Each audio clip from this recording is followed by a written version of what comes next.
Okay, so welcome everyone. My name is Jerri Thomas. I'm the Arizona Indian Education Association's secretary. And Kim, if you want to go ahead and take a moment to introduce yourself as well. Sure. Nawa Kwahat, Hatso Mtoya Goiku, Masip Chawi, Oklahoma, Aimda, Kimberly Denkabigay Khan. My name is Kimberly Denkabigay, and I am of the Kiowa, Caddo, and Pawnee Nations.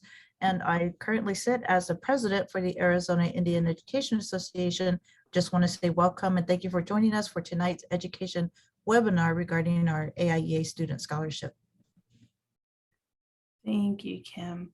So we're actually a part of the scholarship review committee. So what we do is we actually put together and edit the student scholarship application. What we usually, our timeline is we usually try to release it during the springtime and then give students during all the way into the summer until August to submit their application. So this year, like last year, we're going to do a presentation tonight about our updated 2020-2023 scholarship application. There's going to be a little bit of more changes, but also it's still going to be relatively new if you apply to our scholarship before. So it's going to be a little bit of the same thing, but we did update some dates and some themes and also some information, but it's going to be in general about the same organized scholarship application that has been done for the AIEA applications before. And this is a little bit of an overview. So the purpose of this this presentation is to actually provide you, students and potential applicants, more information about the AIEA Student Scholarship. And we're going to probably provide some more background information about the scholarship itself, steps of how you can complete the scholarship on your own, and we'll give you some time for any questions that you will have at the end. What we're also going to do is sort of summarize the scholarship as well, go through an overview of the scholarship, and then finally, if there's any final questions, you can go ahead and ask.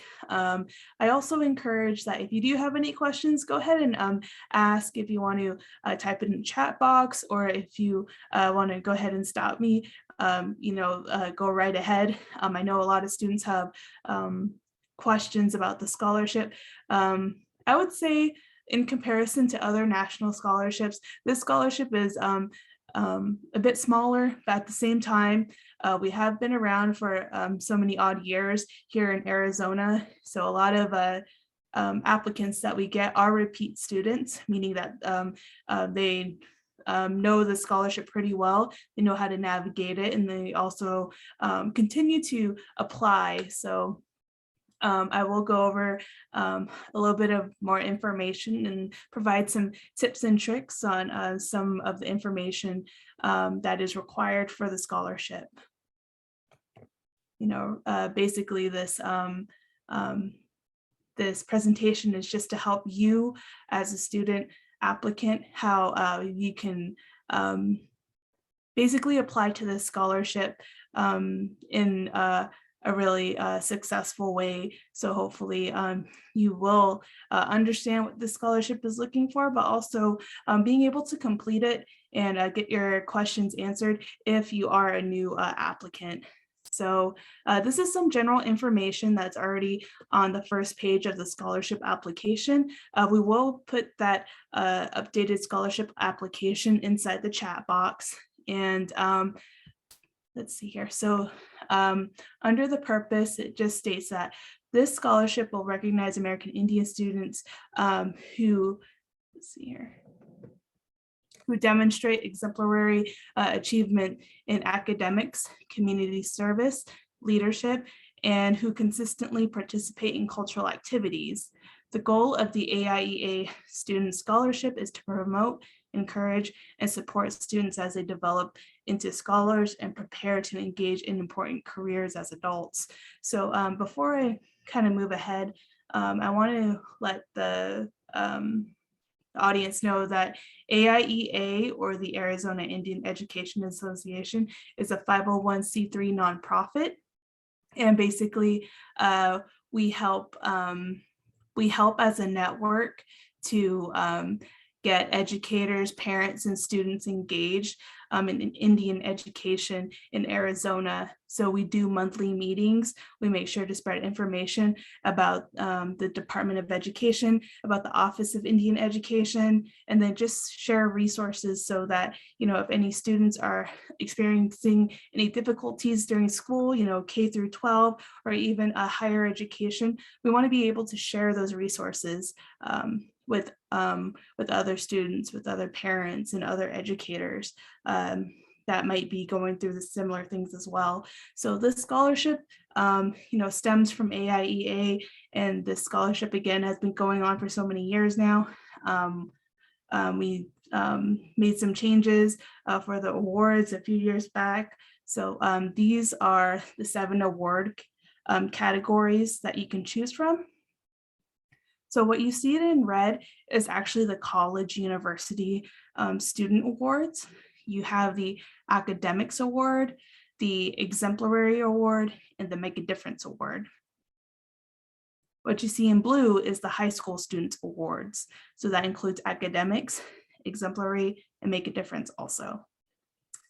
A few years back, we did have 3 categories for the junior high, middle school awards as well, but it turned out throughout the years, it just seems like we got less and less middle school and junior high students applying to the scholarship. So we just decided to consolidate it and rename it to the 7th Generation American Indian Junior High Middle School Student Academic Award. So what do these categories exactly mean? So through the process of looking at scholarship applications, we wanted to make sure that we covered students that have different abilities, different interests, being able to prop them up and being able to give them an opportunity, those that might not have the greatest GPA, those who are more, might not be academically inclined, but they do have extracurricular activities and they excel in other areas. So we want to be able to provide scholarship opportunities to them as well. So when we talk about the academic category, that means like applicants that are from grades that have grades that are well above the 2.0 GPA, that are academically inclined, meaning they're active in school activities, good grades, they're interested in clubs, maybe research if they're a college student, they do sports, and also they hold student leadership positions at their schools. Another is the AIEA exemplary category. So those are applicants that excel in a variety of areas like extracurricular activities like sports. They volunteer, they have hobbies, music, art, photography, media, maybe they are involved in church activities. This category does not require to have like the highest GPA.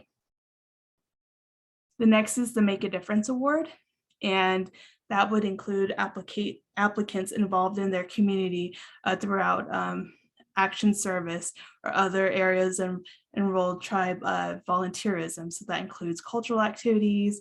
They're very active in their tribal community or organizing the activities in their community, and just again volunteerism, and also no need for the highest GPA for that Make a Difference category. Let me exit out of this really quickly. I had a note at the bottom that I wanted to also reiterate. We also want to highlight, the Make a Difference in the Exemplary Award. It can be in a broad, you can have interests and skills and abilities in other areas. We know that students are very different. They have their own interests, and it might not be academic, but we know that you guys like to pursue your interests. So if you want to write your essay, if you want to include inside your resume other topics, that is not uncommon. If you're interested in the arts like theater or photography or anything else, Again, like church activities or clubs that are in school or in the community, that's okay to include as well. Community activities, gardening, any hobbies. Maybe you work with media like web work or the school newspaper. That's something to include inside your resume. Also, if you're interested in, military area, if you're involved in ROTC, drill team, or if you're involved in music, any volunteer work or community service. And even if you take like a really good interest in your employment, including that in your resume is something that's really good to highlight as well. So we just want to make sure that those students are recognized, that those that might not be academically inclined will be able to shine during their resume. So applicant criteria. So basically, we just require that you are American Indian or Alaska Native student that's residing in and attending a college or a school here in Arizona. So you need to already live in Arizona and also go to an Arizona school or college. So basically what we want is this monies to reside here in Arizona to produce Arizona educators, to produce Arizona students, Arizona graduates. Next is you should be an enrolled member of a federally recognized U.S. tribal nation. So that means that you're a part of a U.S. recognized tribe and you can provide proof of tribal enrollment in your application. So we do not accept proof of descendancy. We do not accept tribal enrollment from other countries, like if you're a native from Canada or Mexico. We also don't accept Native Hawaiian ancestry. So keeping this in mind, all information and questions regarding this scholarship application is regarding the 2020-2023 academic year. So I'll go a little bit into that if there's any confusion later on. Another tip is to please write legibly if you're filling out the application by hand. Okay, so if you're a 7th to 12th grade student, the criteria is very simple. You must have a 2.0 GPA or above. So if you're a middle school student or a high school student, as long as you have a 2.0 GPA, that's fine.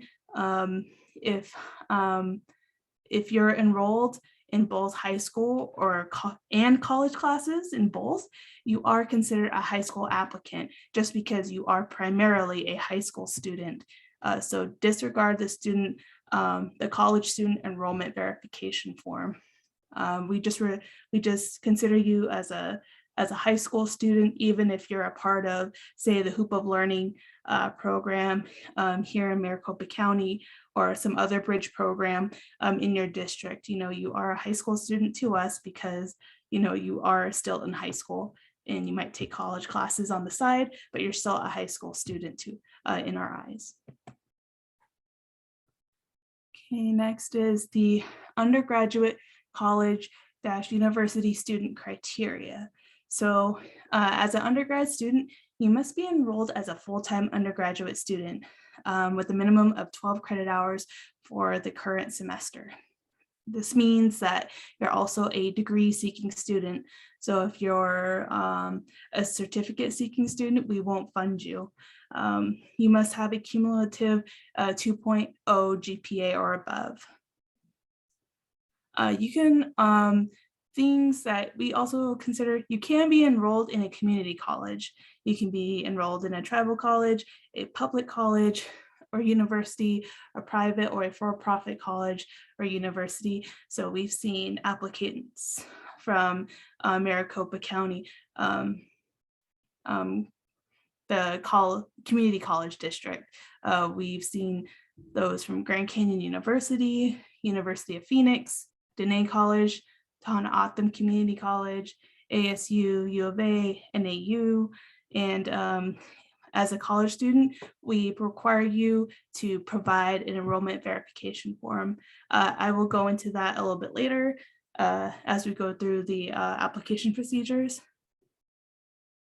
Another thing is we do not accept certificate seeking students. This money is to go towards degree seeking programs for students. So another thing is we don't accept part-time students. That means less than 12 credits altogether. If you are enrolled in maybe like, for example, we had a student that was enrolled in one semester at 2 different colleges, that's fine as long as it's up to 12 credit hours at the least. We will recognize that as a full-time undergraduate student. But as long as that 12 credits are reached during the semester, that's fine. We just require you to submit information, for example, your enrollment verification form from both colleges, to prove that you are enrolled in both colleges and that your credit hours check out as 12 credits or more. And then next, graduate student criteria. So we do accept the applications from graduate students. That just means you must be enrolled as a full-time graduate student with the minimum credit hours that's defined by your graduate program for the current semester. So for example, if you're a graduate student at ASU, the minimum credit hour for a full-time graduate student is 9 credit hours. So as long as we see those 9 credit hours, that's fine. And then we just ask that you provide documentation from your graduate college or your department. So enrollment verification form from the university. We also accept graduate checklists that are signed by the dean or the program coordinator, and or a letter of acceptance if you were, for example, accepted like just recently, like this upcoming fall or the springtime, to prove that you are, again, a full-time graduate student. Next, you must have a cumulative 2.0 GPA or above. You must be a degree-seeking student. That means we don't accept certificate-seeking graduate students, and then we don't accept part-time graduate students.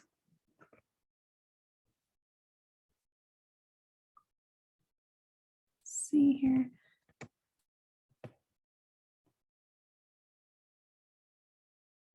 Next, so this is in general the application procedure. So the application form is going to be the pages 2, 3, and 4 of the application. So you need to be able to complete the application form. You can do that electronically if you want to pull it up as a PDF, or we will provide a Word document form too, so that'll be easier to complete online, or you can print it out and then write on it. Again, we just ask that you complete the application form legibly and that it's complete.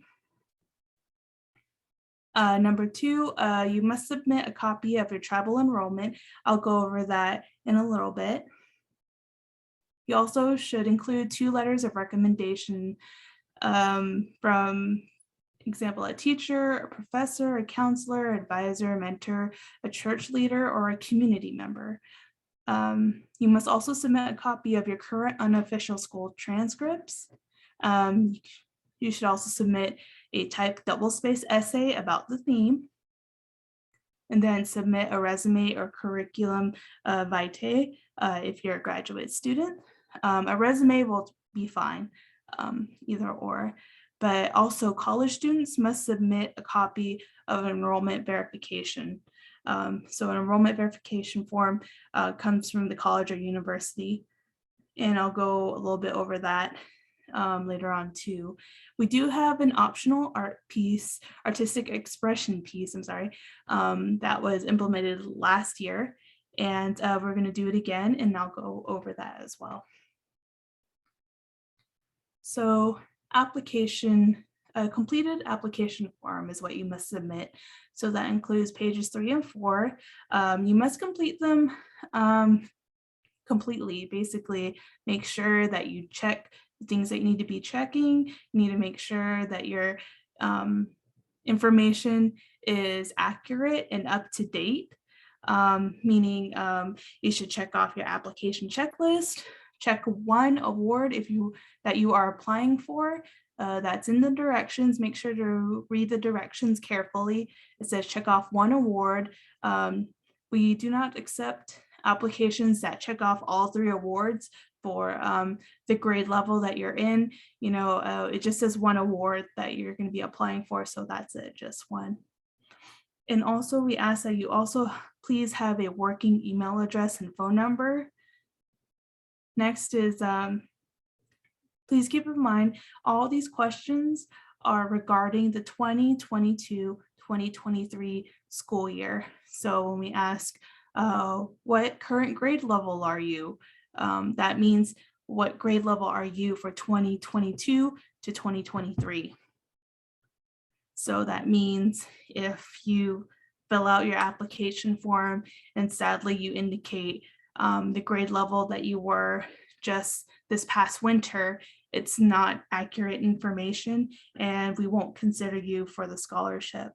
But if you complete your application form and you're in, say, an incoming freshman, you're going to be a freshman, a college freshman for the fall 2022 school semester, then we're going to consider you.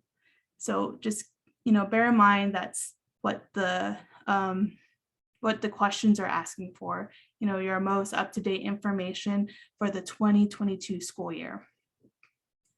Next is don't forget to sign under authorization and signatures. We need to make sure to get that final signature at the bottom that agrees that all your information that you have written and submitted is accurate, and that we at AIEA won't share that personal information with anyone else. It just sticks with us so that we can review your application for our scholarship. If you are under 18, you have to have a parent or guardian sign as well. So that authorization and signature is going to be on the last page. So you must submit a copy of tribal enrollment. So forms of tribal enrollment that students have submitted include the Certificate of Indian Blood. So if you're Navajo and you're enrolled in the Navajo tribe, it's going to be that green paper. So you can also include a tribal ID card if you have one. Some students, they did not have that piece of paper or a tribal ID card, but instead they did complete a BIA 4432 form in the past, and that just meant that they went through the Bureau of Indian Affairs to authenticate their enrollment number.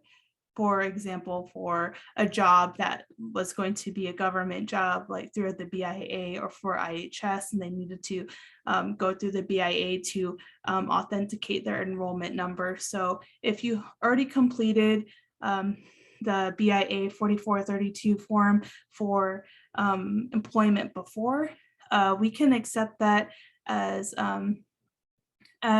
a copy of tribal enrollment because your enrollment number is on that form and it was completed by a BIA official that signed off on it.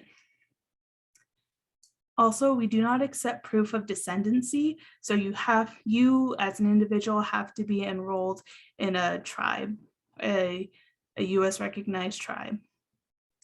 We are also looking for documentation of your enrollment number. So that's what we're basically looking for on your Certificate of Indian Blood as proof that you are enrolled in the tribe. We only need an image of the document. You don't need to send the actual document to us. So if you want to scan it as an image and email it to us with your completed application packet, that's fine. If you are going to mail your application, mail all the papers to us, a paper copy of your tribal enrollment is fine. Do not send your actual tribal ID card. Don't send your actual Certificate of Indian Blood. We just need a copy. Let's see here. So we want you to include 2 letters of recommendation. So usually letters of recommendation are written by someone that you know professionally, meaning that they're not your family member, they're not your friends, but they're someone that you learned or experienced things with. So like, for example, a teacher, a professor, a counselor, an advisor, a mentor or a church leader or a community member that you shadowed that serves as a mentor towards you, so you can learn about I don't know, school topics or,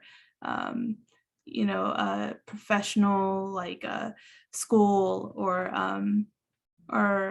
sort of like a career. You're shadowing a person that's going to show you those skills and those qualities that you can develop as an individual.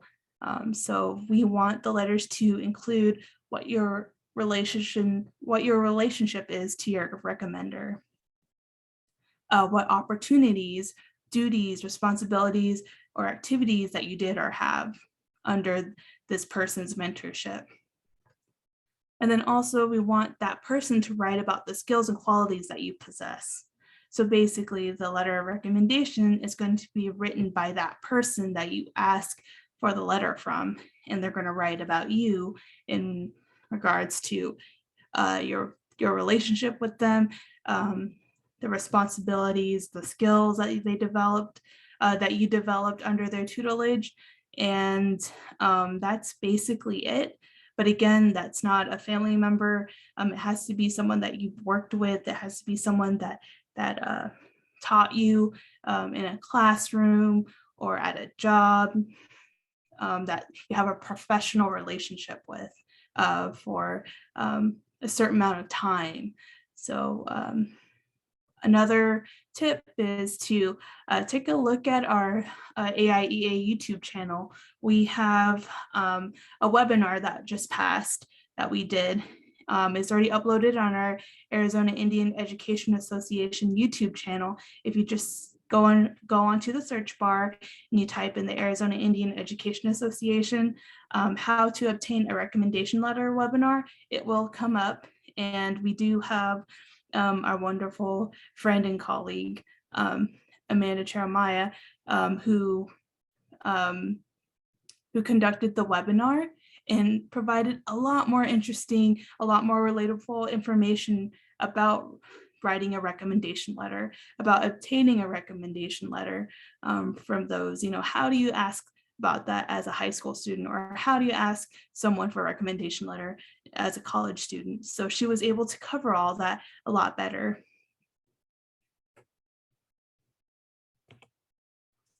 Next is please submit a copy of unofficial transcripts.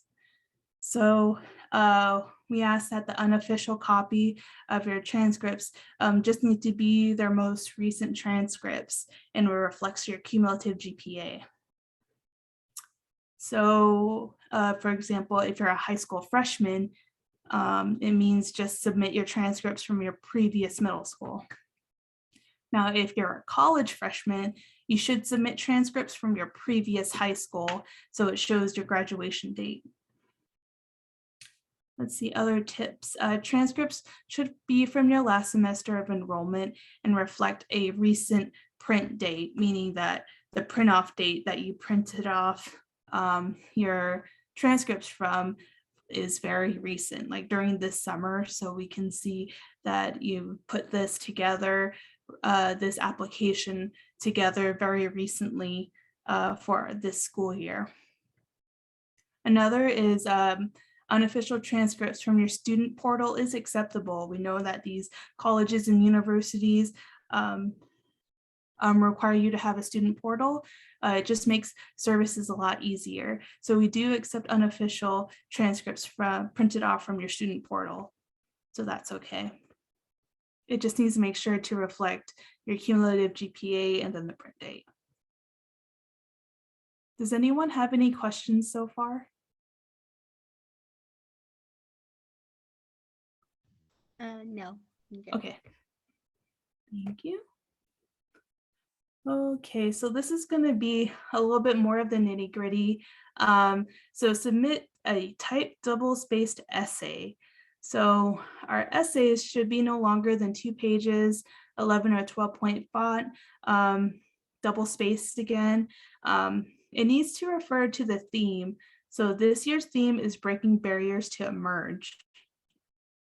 Our best tip for that is to take time to interpret the theme for yourself. Every now and again, I get phone calls from students. Sometimes they're high school students or middle school students. They call me up and ask me, what does this mean? What does this theme mean? And sadly, I just have to let them face, like, it's up to your own interpretation. What are your thoughts on this theme? How do you make sense of this theme? What do you think this theme means to you? And they're stumped on the phone, and it's because we need to all take time to consider what the theme means. These themes are not supposed to be easy. It's supposed to be something that's well thought of. A 2-page essay is enough space to write down your thoughts and be able to process what this new line of thinking is regarding the theme. And what we want you to do is first write 4 interview questions from your elder regarding the theme. So last year, me and the committee thought about, we want to make this essay unique. We wanted to figure out something because we wanted students to elaborate on their Indigenous knowledge that they know, and also we want to know more about their tribal community. So who's going to be the traditional knowledge holders of these communities? And it's going to be, oh, that's right, it's going to be elders, because they probably speak the languages more. And we decided what would be good if we asked the students to interview an elder. So we decided to try it, and you know what? It was really interesting to read about. When we read the interviews, there was a lot of students that said that they interviewed their grandparents, they interviewed a community member that is very highly recognized in their tiny communities, and they thought of elders that a lot of people go to for their traditional medicines or their traditional knowledge. So these traditional knowledge holders, they wanted to interview those people, and it was interesting to read about their responses. So we decided to stick with that line, that procedure of writing the essay. So again, think about the theme first. What does it mean to you?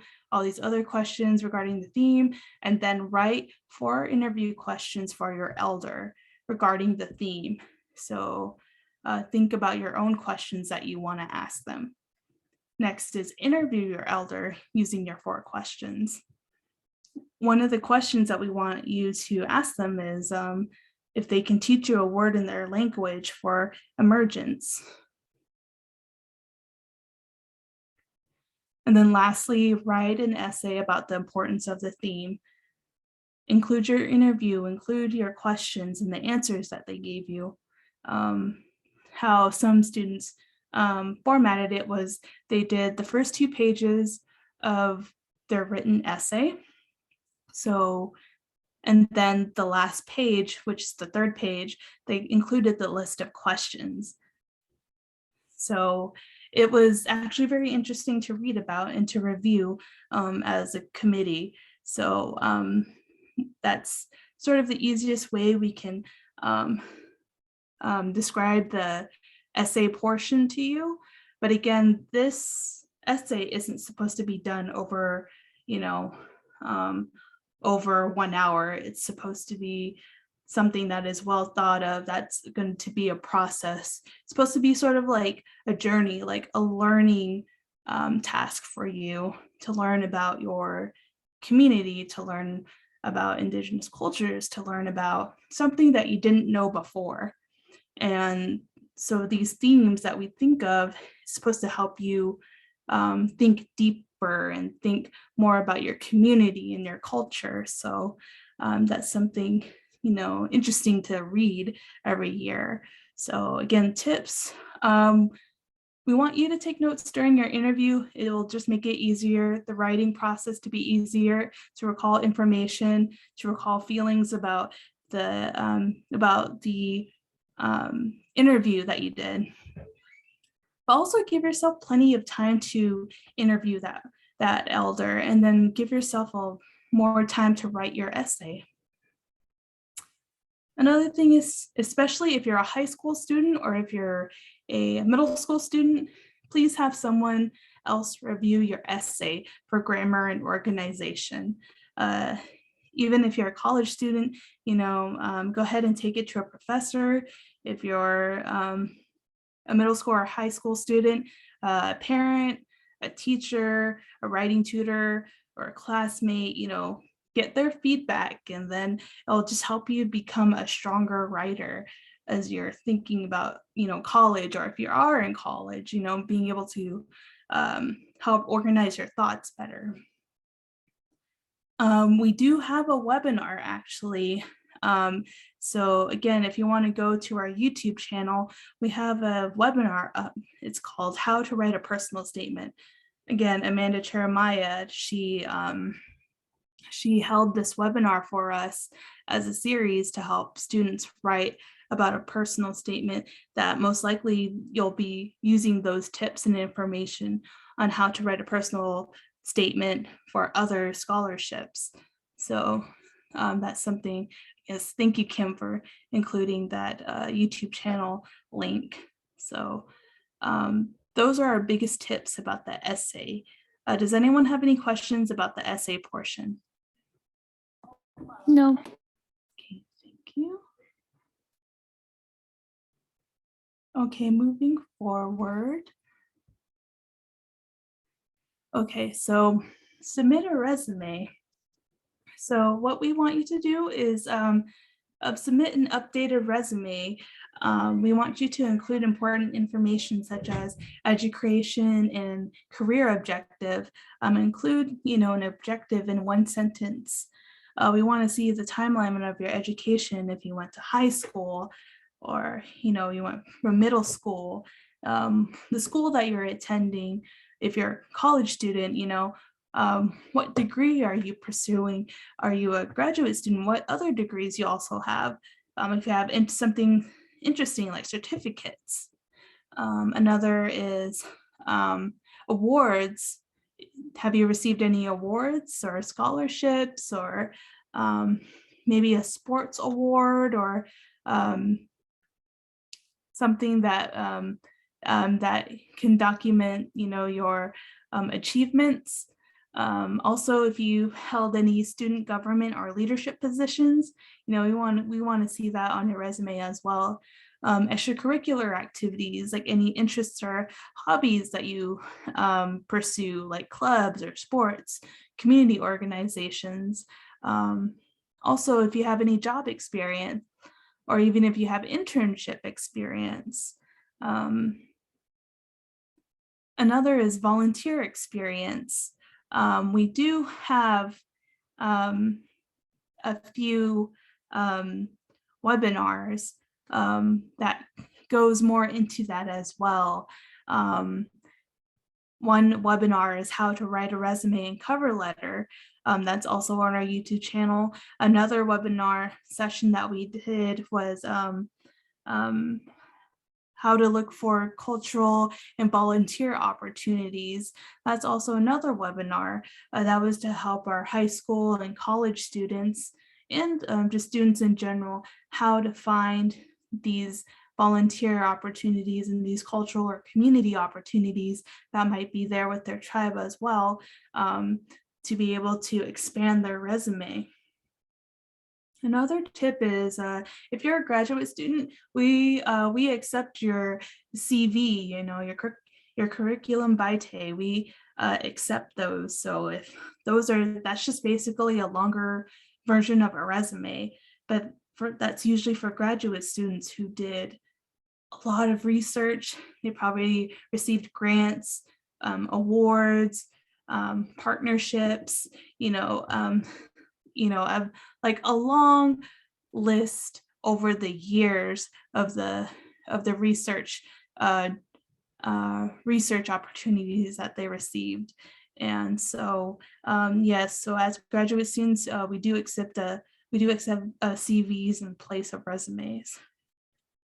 Another thing, if parents are on this webinar, is that we do understand that middle school and high school students might have a shorter resume. It is still required though.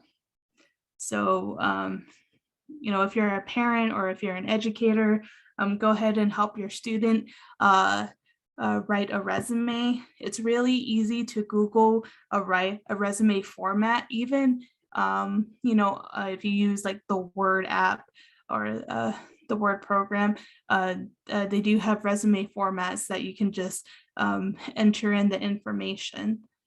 But again, we do require that from all student applicants.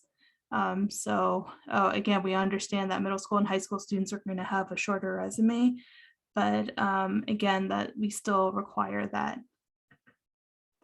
Okay, so as a college student, we do require that you submit an enrollment verification form.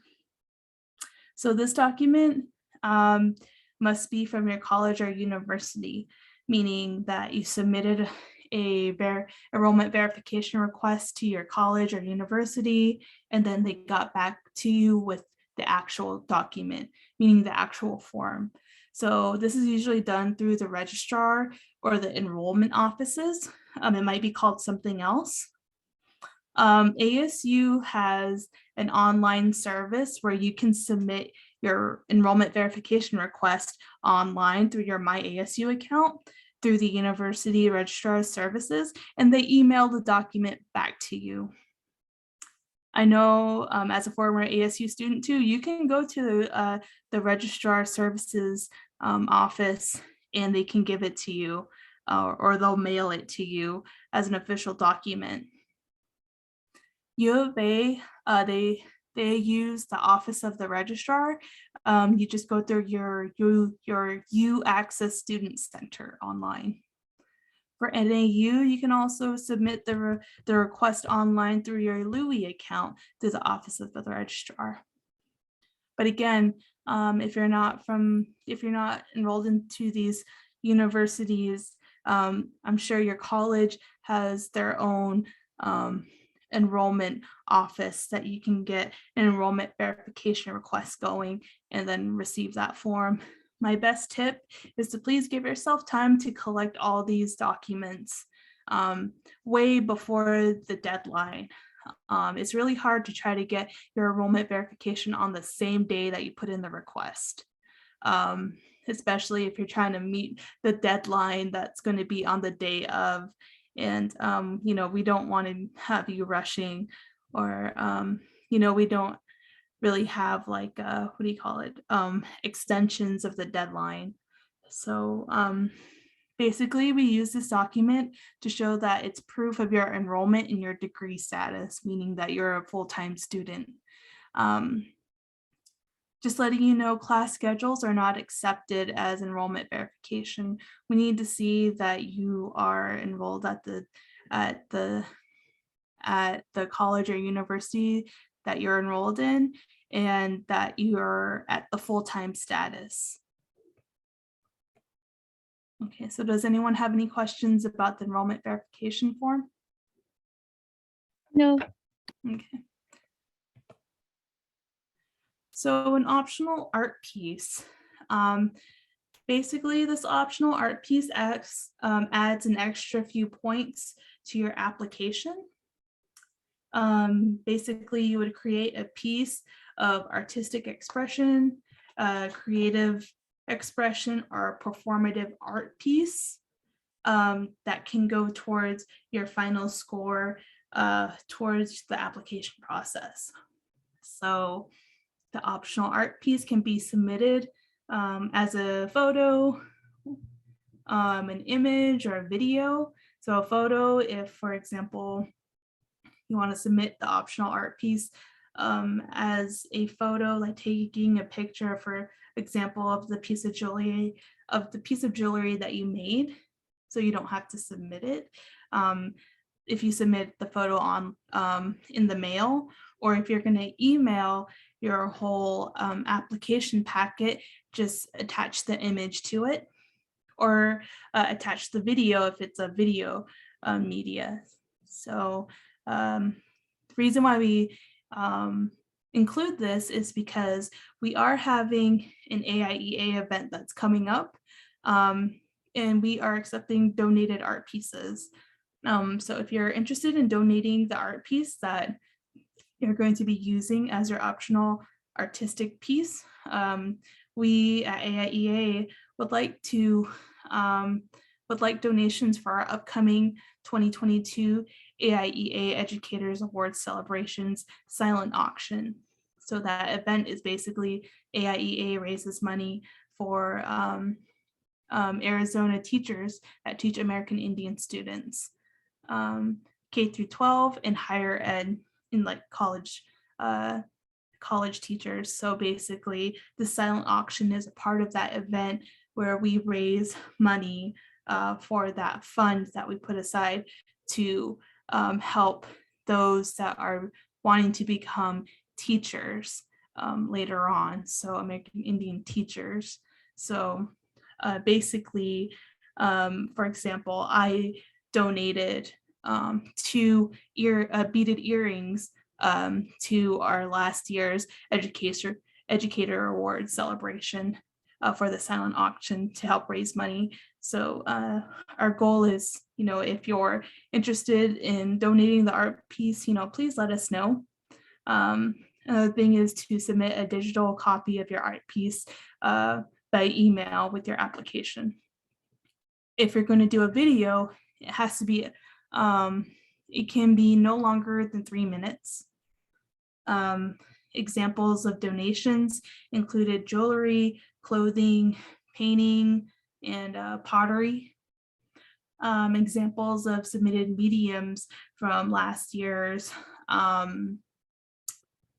application included those submitting paper art pieces, canvas, clay, and digital art, including pictures and videos. So if you are looking to add an optional art piece to your application, but you're not sure if it meets within the guidelines, just go ahead and contact us. The email is kbigay@amphi.com. That's for Kim, who's on here as well, or bitterwateraz@gmail.com. That's going to be Esther Nystrom, our AIEA Vice President. She's going to be heading up the student scholarship application, meaning she's organizing the applications as they come in online. So if no one has any questions, we can move forward.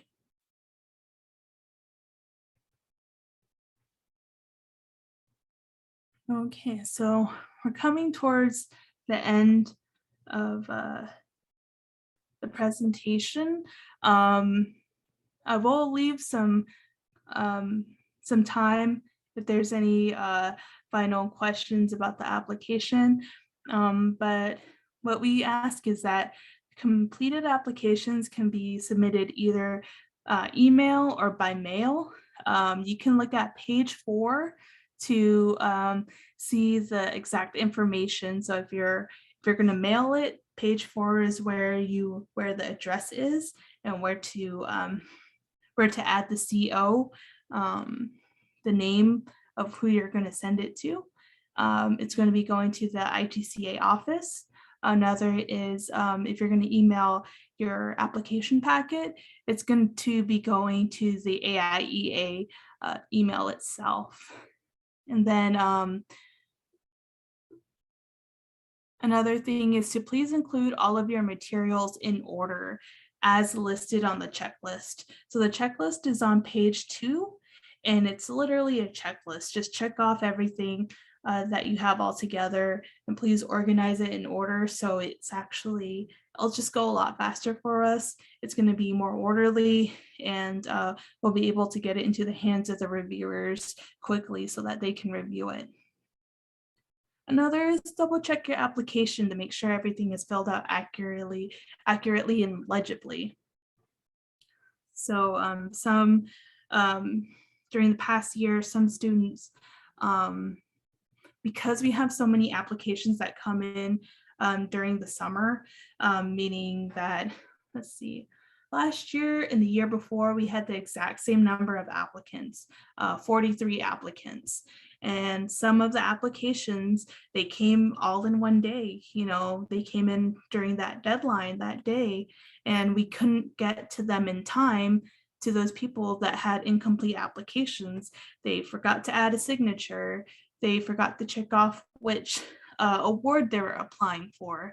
And, it sucks because they just had to take a look at one piece of information and verify that it's, accurate, or just quickly fill it out and send it back to us. And because they couldn't get back to us in time, we had to throw that application into the incomplete pile, so they were not considered for any awards. Another is to look at other awards that are available. Again, we got 43 applications in the last 2 years, back to back, and we only have 7 awards. So another good thing is, even though you might not get this scholarship award, there's plenty of other scholarships that are available. Even sort of, it's not late into the scholarship game, during the scholarship season, you still have a lot of time to look at other scholarships. Every penny counts. So we just ask that scholarships, that you still keep looking for scholarships after you complete this application, or filling them out sort of at the same time is best too. Just being able to complete it early, so that you'll be able to check this off and then move on to the next scholarship application. That's key. So also not to get discouraged if you don't get this award. We do have reoccurring applicants that reapply every year, and there's a few that they finally got it after their second or third year of applying. So, but again, we do get around 40 some odd applicants a year. So that's a big thing. Another is, this is an academic year application, meaning we only turn out one application during the entire school year. So once this application's deadline is done, we have to wait until next May or next April when the next application comes out. So let's see. Another is, you can also follow AIEA on Facebook. So the Arizona Indian Education Association has a Facebook account, and we include a lot of scholarship information as well. Our scholarship webinars was thankfully organized by Amanda. She did our webinar sessions, but also she is a really good resource to refer to, because she applied for so many scholarships. If you look at our webinar sessions, she really goes into how she applied to so many scholarships during the years, and how much money she accumulated during her scholarship searches, and what she was awarded versus what she lost. And it was very interesting to hear about her journey and how she documented it, and the different tips that she uses to collect those scholarships. So it's very useful information to look at. So again, if you want to go onto our Facebook, please follow us, and then also take a look at our webinar, our scholarship webinars, because they are very helpful. So that in the scholarship webinars do include the how to obtain a recommendation letter, how to write a resume and cover letter, and then how to write a personal statement. So all those resources are just for you to help you start your scholarship applications. Okay. So emailing your completed application, AIEA Us at AIEA, we prefer that you email your completed application. It just makes the process move faster, because if you decide to mail the application, it has to go through the Intertribal Council of Arizona's office, who then upload the application materials to an email, and they send it back to us. So basically, it's just an added step for you as the applicant to spend money to mail the application. But if you already have an email, just email it to us. Don't be embarrassed if you have to take a picture of the papers with your phone. That's completely fine. We receive those all the time. Just make sure that when you email your application, that it's complete. So please don't send any applications that you're submitting to any other email address that's listed on the application. Any other email address that's listed, like the Bitter Water or the Bitter Water Arizona email address, that's for questions about the application. So if you're going to submit the completed application, please submit it to aiea.est2003@gmail.com email address. That's our official email address for AIEA, and just send your completed application to that one. Next is include all of your materials in order as listed on the checklist on page 2. So again, that just makes the application process move a lot faster. That's right. If you're emailing documents, please ensure that documents are in a JPEG or a PDF form. It's really hard. It's just, well, not really hard. It's just sort of an inconvenience for us as we sort of get a groove going in downloading your application materials, that if you're trying to add it into a zip file, it's just harder for us to try to open it. And so it appears faster when it's a JPEG file, or if it's a PDF file. We can take a look at that, quickly organize it into the categories that you've submitted for the award. So again, JPEG or a PDF file, that's fine.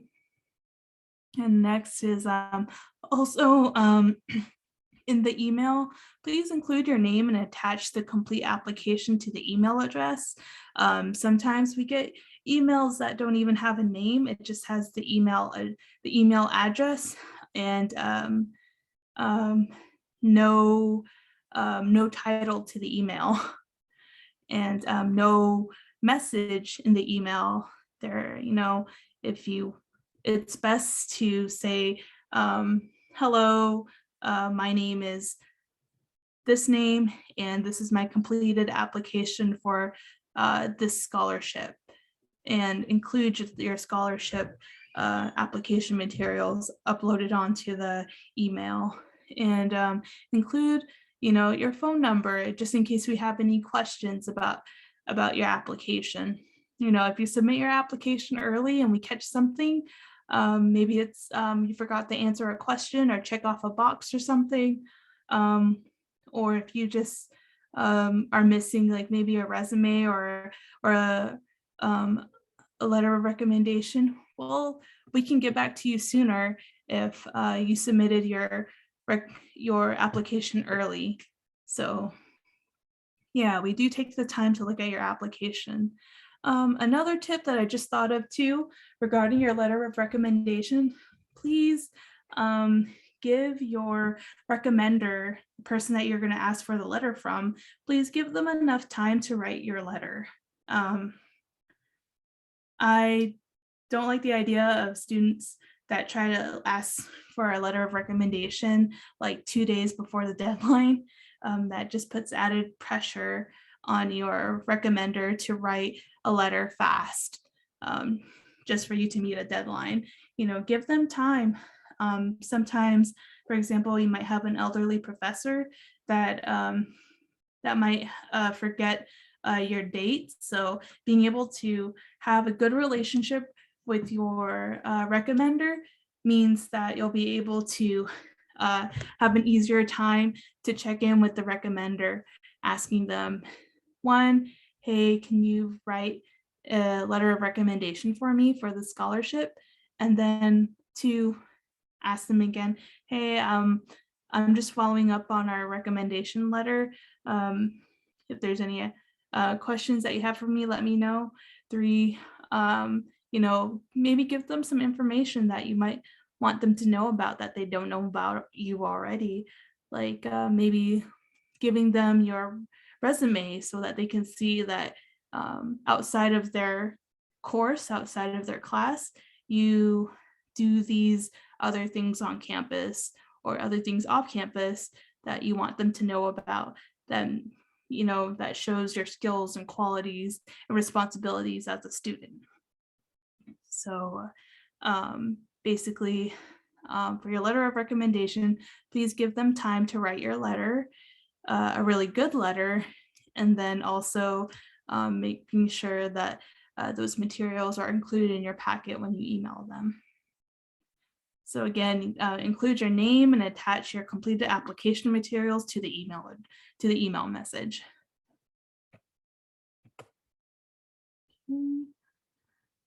Next. Mailing your completed application. So if you do decide to mail your application, please refer to the address on the last page of the packet.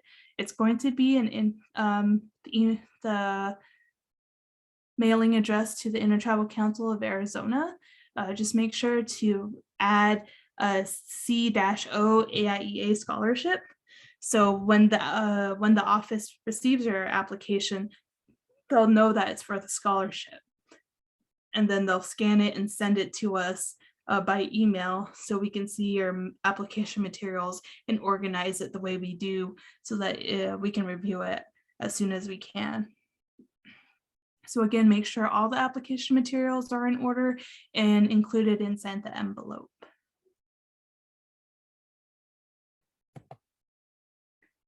So important dates.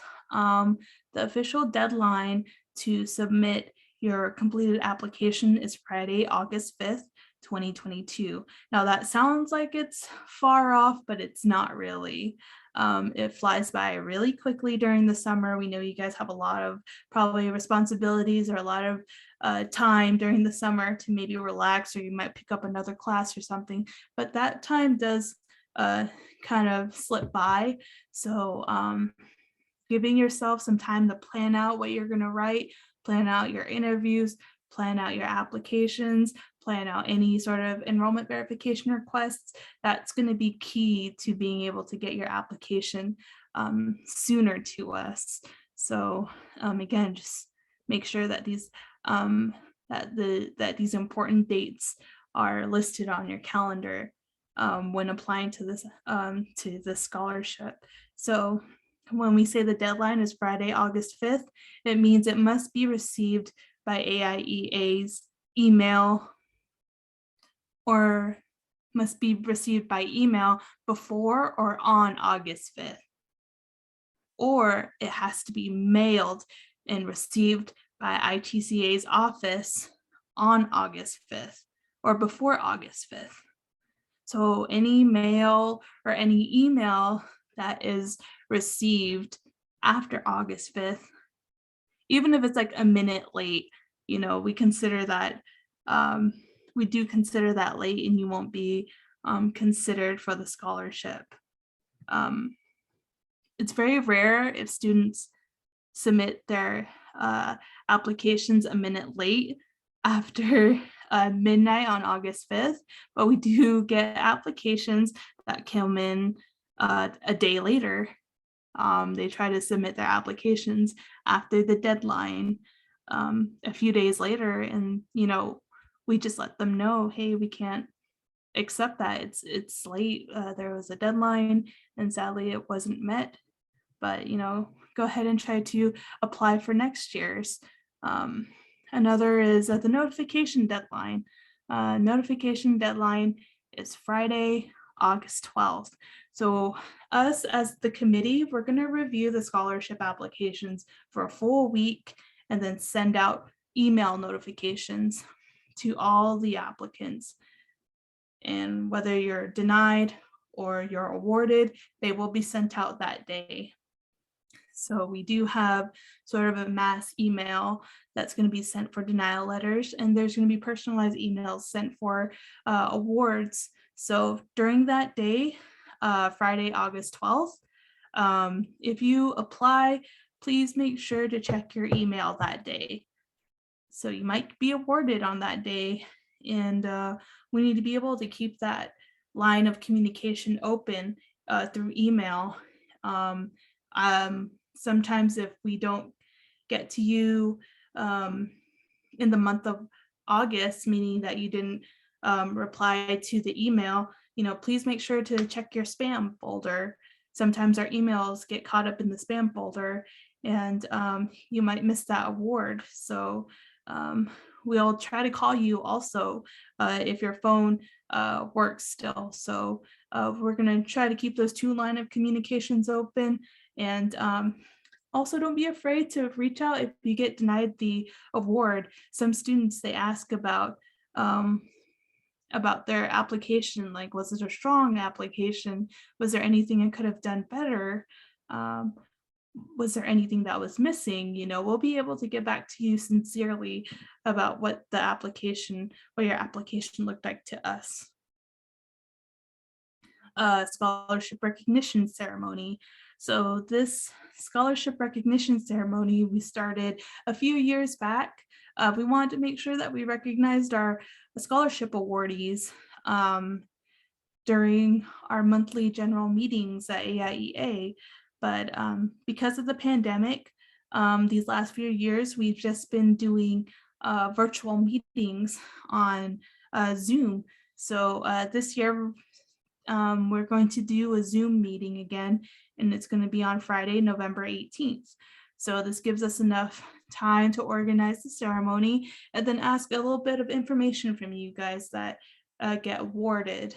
So we're going to, again, email you, notify you, you awardees that were sent in August. We're going to include the information about the scholarship recognition ceremony, how to log into the Zoom account, but also we want to highlight you guys, your accomplishments, and then also the award that you received. So we ask that all awardees attend the virtual meeting, which usually lasts 10 to 15 minutes during the morning hours, but also we request sort of thank you statements. If you decide that you're unable to attend, please submit a thank you statement, a video thanking AIEA and the donors that the money that you're receiving, they're from AIEA, they're from donors that wanted to make sure that you guys get awarded for all the work that you do. So make sure that that if you're awarded, that you submit your thank you statements. Maybe you might submit a video. That's probably easier. If you have any photos that you would like to submit with your thank you statement to give a face to the awardee.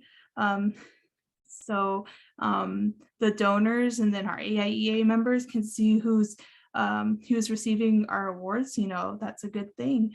And basically those that are unavailable, we just ask for those statements and those videos and those photos. But if you are able to attend, please let us know.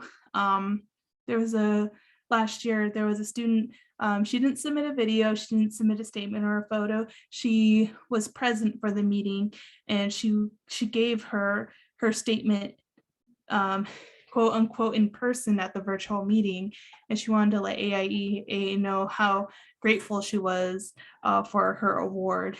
She was a graduate student, she was a mom, she was living on her reservation, doing virtual classes as a full-time student, and she was happy to receive the award. So we were happy to hear from her. And AIEA, the meeting, the AIEA members are happy to see that she was able to attend the ceremony herself. So we're happy about that. see here. So a little bit of scoring information. So the scoring for applicants changes from year to year. Usually each scholarship applicant is scored from a maximum of 20 to 23 points, depending on scholarship categories. So we definitely look at your resume, we look at your essay, we look at your GPA, and then we look at your cultural or your tribal involvement. And we look at sort of your leadership quality as well. So that's out of 20 points. But then keep in mind, if you do the optional art piece, that usually counts for 3 points or less. So those few points, they can count, you know. If you get 5s just straight across the board, you know, that's good. But if you get, you know, do the added art piece, that's another 3 points, and you know, you're up there. So that's something to consider. Okay, so this is the last part of the webinar. Does anyone have any last questions about the application or the webinar or the presenter, or about anything you want to know about the scholarship itself?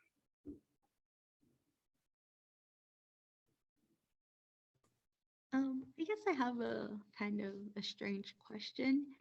Let's say I am awarded for 1 school year. Am I able to reapply again for the next school year?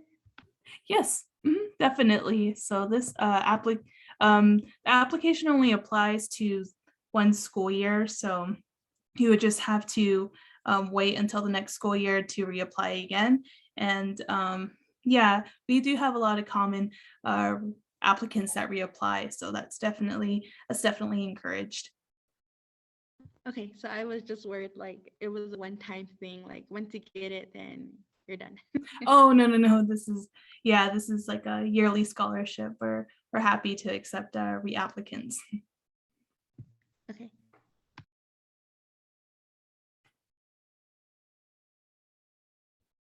Okay, does anyone have any other questions? No. Okay. All right. Kim, were you able to find the application? I was. Do you want me to go ahead and upload it now? Yeah, that'll be good. Okay. Mhm. And then maybe after the webinar, we can go into a little bit about maybe the web page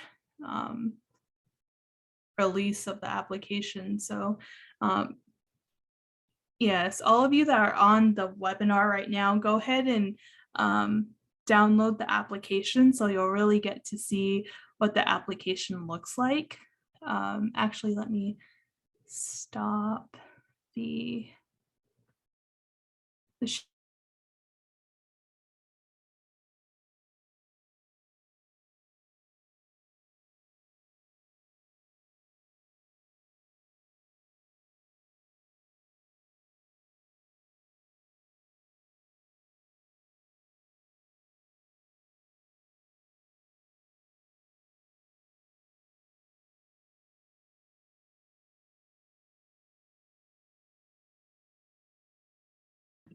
Jerry, you're on mute. Oh, I'm sorry. I was just saying that if you take a look at the application form, it looks kind of lengthy because it's 4 pages long, but it's actually pretty easy to navigate. It's just taking a look at like the first page is this very general information that I went over, just looking at the criteria. And then also the next page is starting to go into the application questions, like your name and yeah, your name, basic information. Again, please make sure that your application information is up to date as possible. I know in the past instances, we do understand that sometimes the the application, or well, no, not the application, but you as applicants, things might change. Maybe your cell phone got shut off. Maybe your email might not be working. Just please make sure to get back to us when you can to let us know your updated information, because we don't want to be awarding someone and somehow that information doesn't come through, and then sadly, if we can't move forward with your award, then we're going to have to move it to someone else. So luckily, nothing like that has happened yet, but there has been instances when we tried to get back to people about their application that their email didn't work. You know, we got a bounce back email, or their phone number didn't work. So we usually on our applications, we ask for a phone number and then we ask for a cell phone number just in case, so we can follow up again. But other than that, I can't really think of anything else. Kim, do you have anything to add? Yeah, just really quickly, I just wanted to add just a couple of things that Jerri mentioned about the cultural involvement and tribal involvement. We do look preferably if recommenders include some type of information or any knowledge that you may have or involvement that you have in their recommendation letter. That also provides, that catches our attention. And so, you know, we that's something that we look for, because this is a scholarship that is for our American Indian students. So we do want that to be one of the highlights of the overall application. And so that's, if whoever you get to write your recommendation letters, please let them know if they can include some information about your cultural heritage as far as your knowledge or involvement in your community. That would be very helpful and encouraged for the application itself. Also, the theme, I just wanted to explain a little bit. Jerri had mentioned we want you to go into deep thought about what that means and what that theme, breaking the barriers, means to you. To give you some ideas and to help kind of give you some guidance, what the reason why we came up with this particular theme for this application for this year is because we looked back at the past years. The past 2 years have been unprecedented times where our students have had to go through challenges and barriers as far as adjustments of having to go from going to school in class to a virtual setting, and the adjustment that had to be made for all those students. Not only that, but the adjustment of a lot of our seniors who graduated, or college students, you know, they didn't get a chance to walk during graduation. So a lot of our high school students experienced that, those who graduated in 2020 and 2021.